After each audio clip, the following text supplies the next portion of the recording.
biar bisa masuk ke dunia itu. Dunia apa itu? Dunia itulah dunia HRD, yang mana aku tuh pingin banget masuk ke dunia itu, dan aku tuh habita banget sama teman-teman yang udah berhasil jadi HRD. Nah, buat kalian yang pingin juga atau yang tertarik sama dunia HRD, kita tanya-tanya sama teman aku ini yuk, gimana sih seluk-beluk dunia HRD itu dan gimana biar kita bisa sukses jadi HRD. Halo Ibu Hasna. Halo. Oke.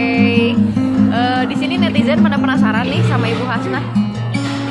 Nah, cerita dong gimana pengalamannya Hasna itu kok di dunia HRD itu gimana sih? HRD itu apa sih gitu? Coba Hasna definisikan HRD itu apa? Oke. Sebelumnya kan kalau HRD itu panjangannya adalah Itu di jidatnya apa ya? jangan kayak gitu dong, aku jadi malu. Anggap aja ini lagi India ya. Ya, HRD itu apa Bu? HRD? Ya, HRD itu kan kalau kita ketahui ya, nama panjangannya adalah Human Resource Development. Artinya kita mengembangkan sumber daya manusia, terutama di dalam perusahaan. Yang dikembangkan dalam sumber daya manusia itu apa sih? Pertama mungkin job desk-nya, kedua adalah jenjang karirnya, ketiga adalah KPI-nya. Jadi KPI ini adalah si orang sesuai target enggak? Target pencapaian pada setiap eventnya. Mantap. Nah, terus selain itu juga adalah perkembangan diri nanti akan dievaluasi atau mungkin akan dilakukan dengan yang namanya evaluasi terakhir atau disebut biasanya penilaian kinerja si karyawan.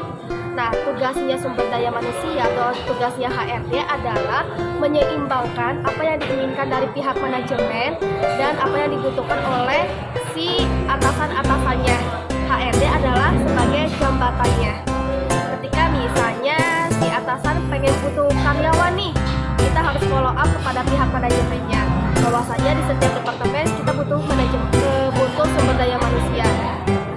Uniknya sebagai HRD kita harus punya tantangan. Kadangkala yang namanya pihak manajemen ini tidak selalu keputusannya nggak selalu tetap. Kita paling seneng ya kalau misalnya katakanlah pihak manajemen itu selalu bilang ya harus A kayak gitu ya. Tapi kadang ketika saya mulai bekerja, pihak manajemen itu selalu berubah-ubah. Kadang A, kadang B, kadang C, kadang D. Nah, sebagai HRD kita harus pintar yang namanya berlogika. Tantangannya adalah bagaimana caranya kita mengikuti rutenya pihak manajemen, tapi kita jangan sampai mengikuti perubahan apa yang diinginkan pihak manajemen. Jadi kita harus punya alur A, B, C, D, E, F, sehingga nanti kita akan bersosialisasi juga kepada atasannya, kepada tim-timnya, dan kepada yang bawahannya. Itulah tugasnya pihak manajemen. Itulah tugasnya pihak HRD. Wih, mantap banget ya pemirsa. Oke, sekarang mau tanya lagi nih Bu Hasna, apa sih hal yang paling menyenangkan? Ibu Hasna mau jawab yang mana dulu ya, terserah. Yang paling menyenangkan dulu apa yang paling berat dulu deh? Kayaknya yang paling menyenangkan ya. Boleh, yang paling menyenangkan sebagai jadi HRD itu apa sih? Gajinya kayaknya ya. Bukan. Karena kan kembali lagi ya, HRD itu adalah mengembangkan sumber daya manusia.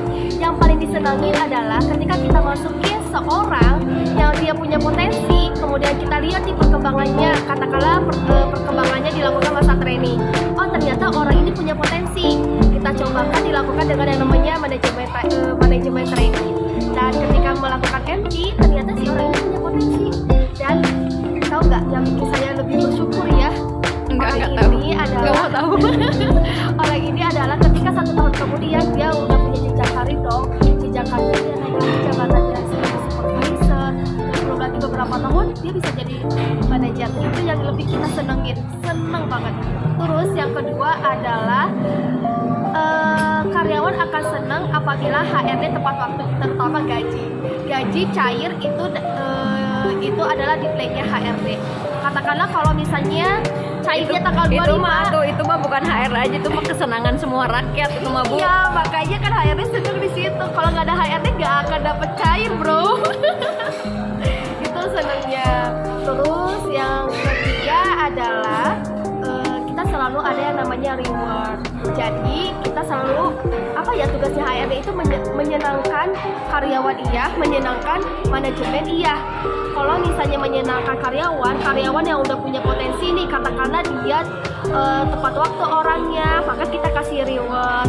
Terus selain tepat waktu dalam bekerja ya, tepat waktu dalam KPI-nya kita kasih reward. Terus bagaimana dengan kebalikannya? Ya kita kasih punishment. Cuma punishmentnya wayahna ya, kalau di sekolah itu kan mungkin ada kalau di sekolah itu kalau dikasih rapot itu kan ada angka merah ya. Nilai merah. Nah, kalau di sini, kalau di HRD sendiri, di rapotnya adalah dikasih SP, surat peringatan, kayak gitu. Itu sih yang paling senangnya.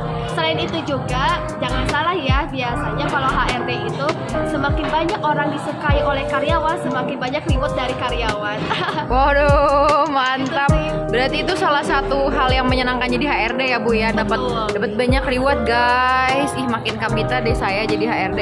Terus Bu Hasnah, hal yang paling berat apa sih Bu jadi HRD yang kayaknya itu jadi bikin gak betah gitu loh Bu?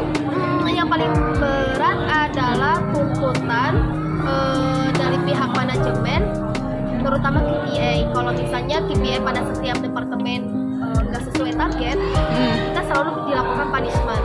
Kadang-kala punishment untuk departemen kadang tidak menerima. Biasanya kan punishmentnya ada potongan gaji. Jadi saat ada pihak manajemen yang tidak menerima sikap kita itu kayak ke kitanya kayak nggak enak ya. Maksudnya ada punishmentnya nggak sih buat kita gitu? Ada punishmentnya nggak buat kita? Kalau misalnya KPI untuk HRD-nya nggak mencapai target ya kitanya dapat punishment. Tapi kan tetap HRD juga harus kontrol KPI kepada setiap departemen. Kalau KPI departemen yang nggak sesuai target ya mereka juga akan dapat punishment. Oke. Terakhir deh Bu, pesan buat kaum para pencari kerja, terutama yang minat di dunia HRD, apa nih dari Bu Hasnah nih pesan buat kita yang memang tertarik sama dunia HRD? Oke, yang tertarik untuk gimana nih, mau jadi HRD atau mau mencari pekerja atau kayak gimana maksudnya? Gimana pesannya Bu Hasnah nih untuk kita yang tertarik sama dunia HRD? Jadi kita tuh harus gimana sih biar kita bisa sukses di dunia HRD? Oke, pertama adalah komunikasi. Berarti harus punya communication skill yang bagus ya Bu Hasnah ya. Betul. Karena kalau misalnya HRD minus komunikasinya itu nggak akan sesuai dengan rutenya, nggak akan sesuai dengan alurnya. Berarti harus pinter ngomong ya. Karena kembali lagi ya, HRD itu adalah tujuannya menyeimbangkan, menjembatani antara karyawan serta manajemen. Jadi kita harus benar-benar menyeimbangkan, komunikasinya harus sesuai alurnya. Walaupun mungkin rutenya beda tapi artinya tujuannya sama kayak gitu. Berarti HRD itu 11-12 sama sales ya guys. Betul. Kalau sales nyari konsumen, kalau kita nyari karyawan yang terbaik. Oke, mantap banget. Makasih banget Bu Hasnah. Oke. Ditunggu ya kamu jadi HRD. Nah teman-teman, itu tadi informasi tentang seluk-beluk dunia HRD. Lengkap banget kan apa yang udah disampaikan sama Bu Hasnah tentang HRD. Keren banget gak tuh HRD? Makin kabita ya sama HRD.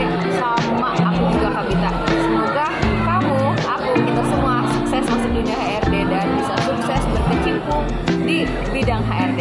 Oke, dadah, sampai jumpa di publiknya Bu Hasnah. Oke, assalamualaikum.